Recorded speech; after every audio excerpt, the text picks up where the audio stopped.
Hello everybody, welcome to Basit Corner.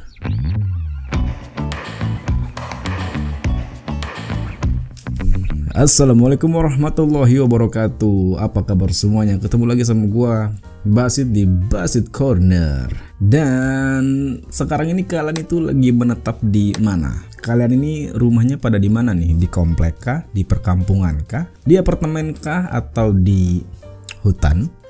Dan terlepas lu tinggal di mana, terlepas juga lu itu beli atau ngontrak, pertanyaannya, apakah lu punya tetangga? Akrab atau enggak? Tapi itu jangan dijawab dulu ya. Sebelum lu jawab akrab atau enggak, gue mau nanya, apakah masih perlu bertetangga di zaman sekarang? Pasti yang bilang nggak perlu itu pasti lu pada yang introvert. Dan sebagian lagi pasti bakal bilang ya perlu nggak perlu sih. Tapi terlepas dari itu juga, sebenarnya bersosialisasi itu atau bertetangga itu udah ada dari zaman sebelum Masehi, bro. Udah cukup lama lah pokoknya. Udah ribuan tahun yang lalu lah. Ada yang bilang dari versi pertama bahwa bersosialisasi itu terbentuk atau ada pada saat api ditemukan. Jadi waktu api ditemuin ini bukan disembah dulu, bukan. Jadi dulu kan zaman berburu gitu kan. Kalau lu mau makan ya lu berburu ngambil sesuatu di alam liar gitu. Jadi pada saat lu berburu, lu ngambil sesuatu ke alam liar, and then ada api nih gitu kan, entah dari gesekan batu atau dari putrin batang pohon gitu. Tapi yang pasti pada saat ada api, itu orang-orang yang berburu pada ngumpul buat datengin sumber api, buat buat bakar atau matengin makanan hasil buruan mereka. Dan pada saat di sela-sela bakar-bakar gitu kan, dari situ terbentuk interaksi, ngobrol kayak ini lu berburu babi di mana nih? Atau lu berburu dinosaurus di mana nih? Ada yang bilang munculnya interaksi itu dari peradaban pada saat api itu ditemukan.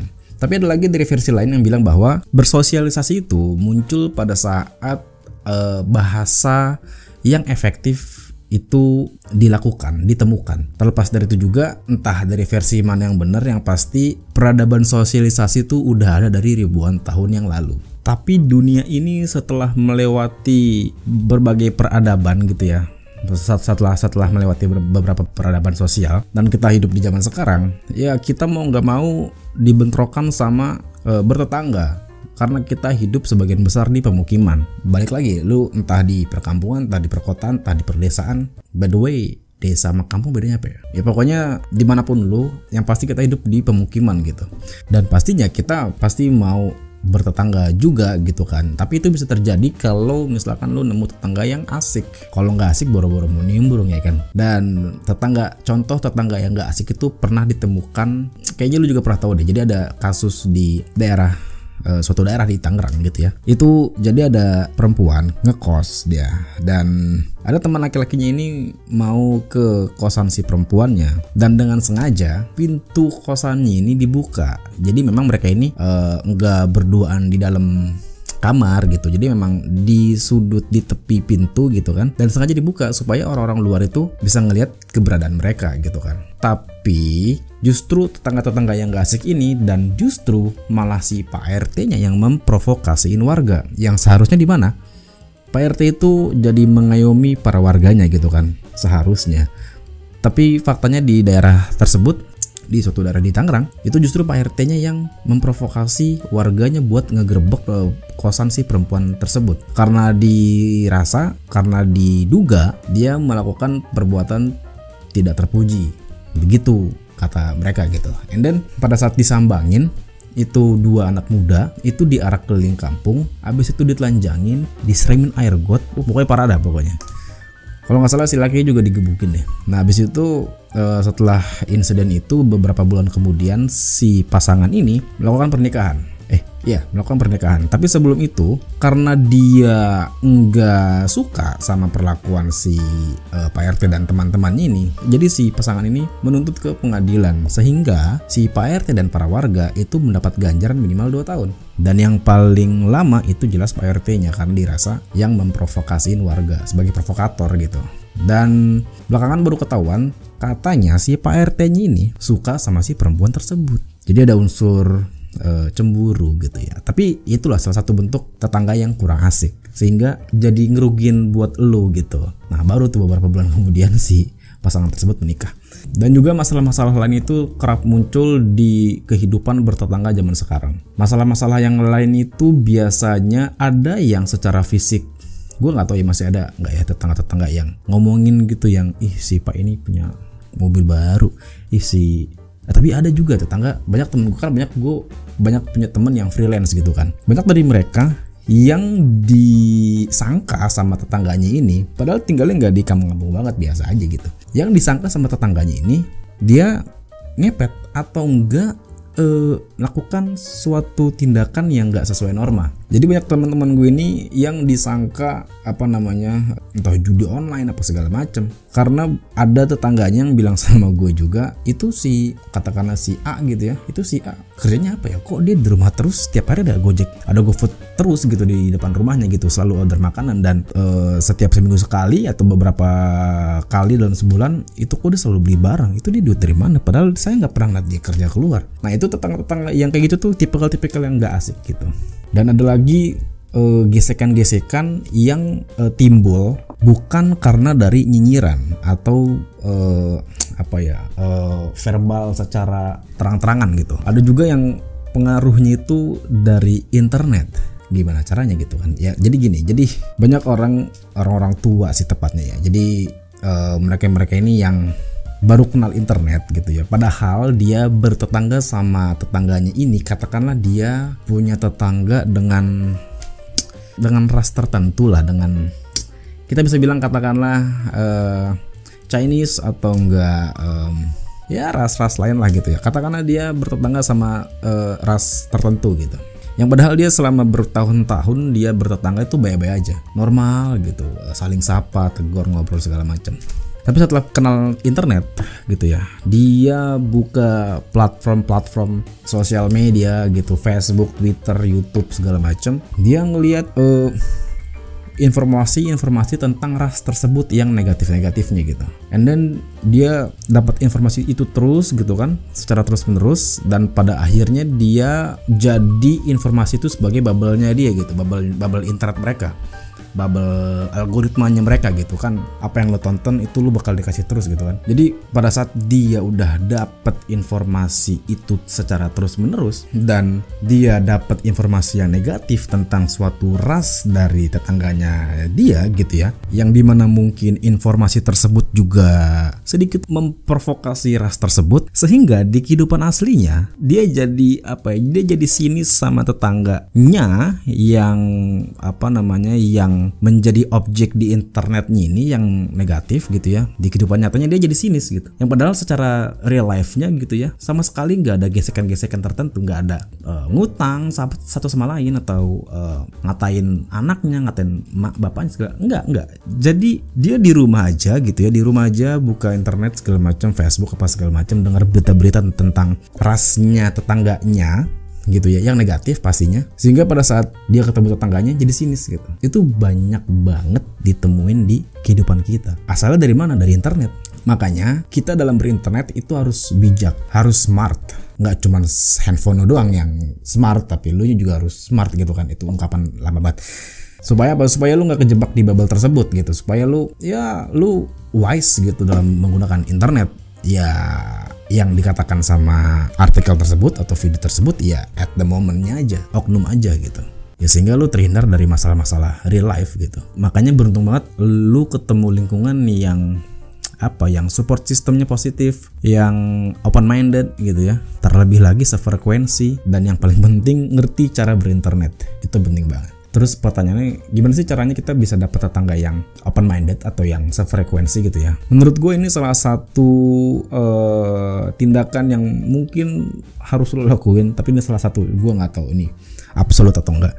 Tapi lu pasti yang nonton ini pada masih muda tuh dalam artian ya 40 tahun ke bawah lah gitu ya. Caranya lu cari perumahan baru, bener-bener baru jadi gitu, masih developer baru bangun gitu kan, baru jadi. Nah lu coba lu beli di perumahan baru tersebut, karena lingkungannya masih fresh gitu kan, artinya lu masih angkatan pertama di lingkungan tersebut gitu. Dan harusnya lu dapetin orang-orang yang sefrekuensi sama lu, karena pasti banyak rumah tangga baru yang menetap di sana gitu. Karena secara demografi banyak millennials yang udah berkeluarga gitu kan, yang which is masih muda juga gitu kan, yang ya itu tadi. Jadi harusnya lu dapet orang-orang yang masih baru, masih muda, dan bisa lu tata lah gitu. Kalau lu masuk ke suatu lingkungan yang banyak orang tuanya udah kolot gitu ya lu nggak bakal vokal di sana. Dan pada saat lu dapet lingkungan yang baru dan mostly orang-orang yang masih muda, gua rasa bakal seru banget sih, karena masih muda gitu. Dan apalagi pada saat lu udah berumur di lingkungan tersebut dan lu angkatan pertama di tempat yang tadi gitu ya lu bakal jadi pertu sana gitu. Dan menurut gue ya bakal vokal gitu. Itu tadi, jadi apalagi lu udah berumur gitu ya, apalagi lu yang suka ngobrol gitu ya, mungkin lu setiap malam pasti butuh nongkrong, karena yang namanya anak laki gitu kan pasti butuh main gitu. Karena kalau lu ngarepin dari circle lu pas muda itu kan agak sulit gitu ya.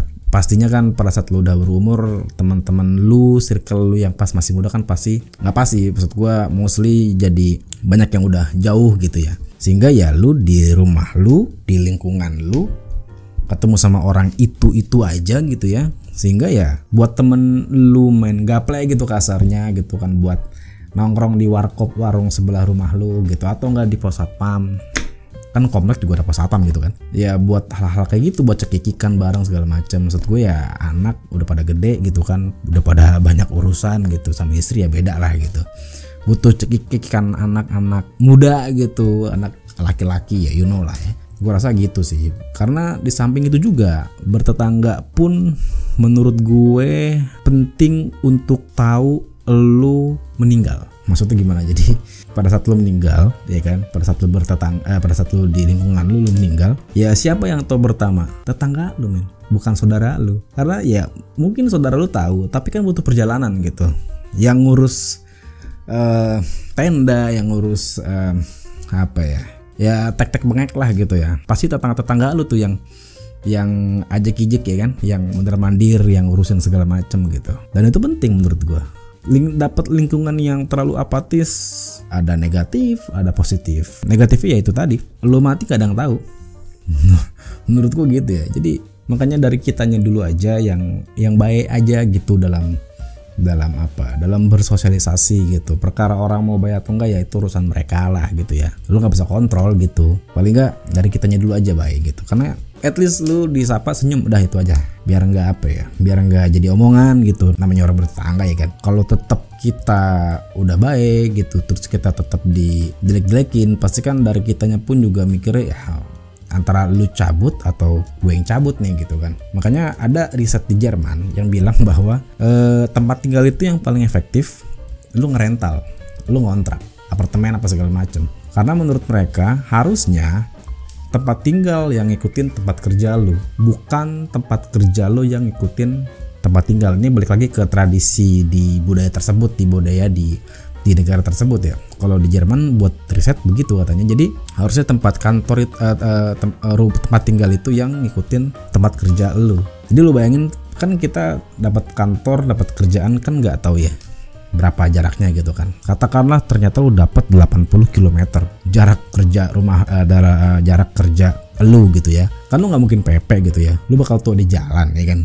Jadi menurut mereka itu ya kalau pada saat dapat kerjaan yang jaraknya 80 km ya kita pindah apartemen, pindah rumah gitu. Paling efektifnya ya ngontrak gitu kan. Karena 80 km ya kayak dari Tangerang ke Puncak men. Lu nggak mungkin kan PP dari sini ke Puncak buat kerja setiap hari, tidak mungkin dong. Lu kadang liburan ke Puncak aja juga udah bete men. Capek itu lumayan lu, naik mobil naik motor capek itu.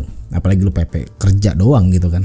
Makanya menurut mereka researchnya itu adalah lebih baik rumah yang ikutin kantor lu begitu. Tapi semua balik lagi lah ke tradisi masing-masing lah. Lebih seraknya tuh ke yang mana gitu. Atau lu beli rumah buat investasi aja atau kayak gimana ya. Itu prinsip masing-masing. Jadi kesimpulannya adalah bertetangga itu perlu selama lu tinggal di pemukiman. Entah di kampung, entah di kota, entah di desa, entah di apartemen. Atau lu kalau lu misalkan sama sekali nggak mau bertetangga, ya lu buat kabinanya di hutan gitu. Kan banyak tuh orang bule ya kan. Dia udah cabut ke hutan buat kabin sendiri karena butuh sunyi, butuh ketenangan. Ya kalau lu nggak mau sama sekali bertetangga, ya buat aja di hutan gitu. Dan itu tadi, karena kita pastinya di Indonesia gitu ya, kita udah dibentrokan dengan lingkungan pemukiman yang dimana udah pasti kita mau nggak mau harus bersosialisasi gitu ya, terima nggak terima gitu. Dan paling nggak disapa atau ditegur senyum aja udah, sisanya improve lah. Maksud gue kayak lu kerja bakti, lu ngasih makan, ngasih makanan gitu ke tetangga lu, itu improve lah, bukan mandatory lah. At least lu ditegur sapa, atau lebih bagus lagi lu negor duluan gitu. Jadi gimana? Menurut lu masih perlu atau enggak bertetangga di zaman sekarang? Jawab di komen, oke? So ya udah, segitu dulu materi gua kali ini di video gua kali ini. Kalau misalkan lu suka sama video gua kali ini, silahkan di like. Kalau misalkan lu nggak suka, silahkan di dislike. It's okay. Dan buat yang belum subscribe, silahkan di subscribe di channel Basit Corner. Dan yaudah, segitu dulu aja video dari gua. See you and ciao everybody.